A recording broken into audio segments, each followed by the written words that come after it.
So this is the video that I really didn't want to make. I really don't want to make this video.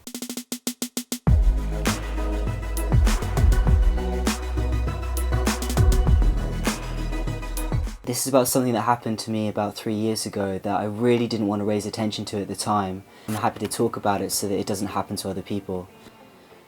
So, during the filming of My Transsexual Summer, I was given the contact details of a journalist. The contact details were given to me by another trans person. She said she could give me a whopping £450 to answer some questions, have a few photographs, and have a nice article written about me. So later in the day I was phoned up by another journalist and she asked me loads of questions about my childhood and my parents, my school life, my first puberty, the hormones that I was taking, and the future.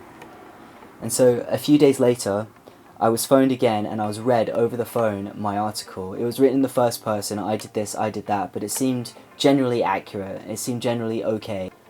When the article finally came out, it was a bit of a shock. I mean, I'm dumbing this down a bit, it was a mega shock. It's so bizarre. I live in a very bizarre world, I guess. So I went to Gatwick to pick my parents up, and when I came back, on the way back home to Brighton, I was like, oh, do you mind if we just stop at the newsagent so I can pick up a couple copies of this magazine? Because last week I sold my story, not a story, but like, you know, just a little bit about my surgery. It's actually the first time that I've ever made any money from outing myself or putting myself into the public domain, you know. I handed a copy to my dad, he's sitting next to me, and he opens up to page 50, 51, where I am, and there's a massive full page of me in my underwear and with my breasts, you know, pre-surgery, pre-testosterone. If anyone is ever doing some press, don't just approve the words of the article. You want to ask about the headline, you want to ask about the taglines, you want to ask about where they're getting the photographs from, because it's stuff like this that will really alter the way an article is looked at and the way an article is perceived. In the image, top right, just days after my surgery, I finally felt truly myself, it says. I would never say this. I was so nauseous from the pain meds that I puked repeatedly into the bin, and I was extra careful to not hurt my stitches. After my surgery, I felt excited to never have back pain or itching or overheating from wearing my binder. And then in the bottom right, I want to say, it's a picture of me as a drag king, and the caption says, I'm still keeping my female bits. This is disgusting. I would never ever say this. I would probably use the caption, in drag band hot frolic. Bottom middle, bridesmaid pic. I hated being a bridesmaid. I didn't hate it.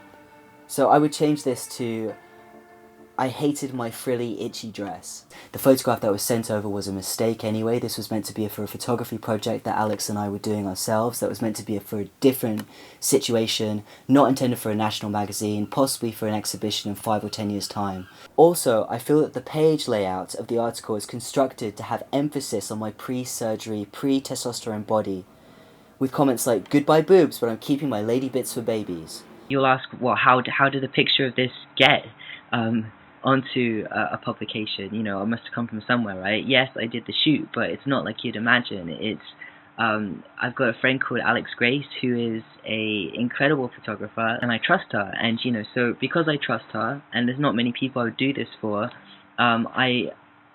we decided together that I would do a series of sittings 12 months apart. So I had these pre-T photos where I was in my underwear. I also took off my underwear at one point and, you know, stood there like that because I saw it as like a science thing. Like, this is how the body changes. This is proper documentation of time. So I was more than willing to do that in that context.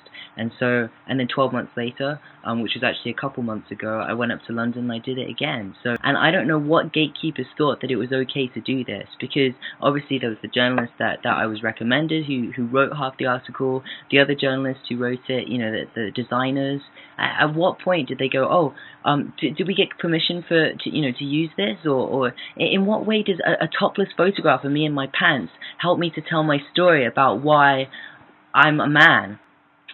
There seems to be a lot of swimming upstream at the moment, and a lot of kind of working out what what my motivation must be to do things. And, you know, I think that because perhaps I was like, oh yeah, maybe I can make some money from things, and it was the first time I thought that, and, you know, I haven't even been paid and I've got all this fucking trauma. So, yeah, I guess lesson learned, and now it's gonna keep coming back to haunt me, you know. So anyway, I don't know what to do. I kind of found out a few hours ago about all this nonsense. You know, I mean, I got mad, I got angry, and now I just want to, like, fix it, or feel okay about it. So I contacted a lawyer, and the lawyer helped me to compose a letter. They refused to admit that I would be hurt, anxious, disgusted, pissed off, all those emotions. They refused to admit it. So even though I feel that, nothing was acknowledged and no apology was made. It just happened and I had to just deal with it. It's not a very happy video, I know, but it's something that I've wanted to talk about for a while, and it's something that I've been afraid to talk about, so here it is, it's out in the open, and this is what happened to me. I felt really awful when it happened, and I didn't know who to talk to about it. And please let me know if anything like this has ever happened to you. So, anyway.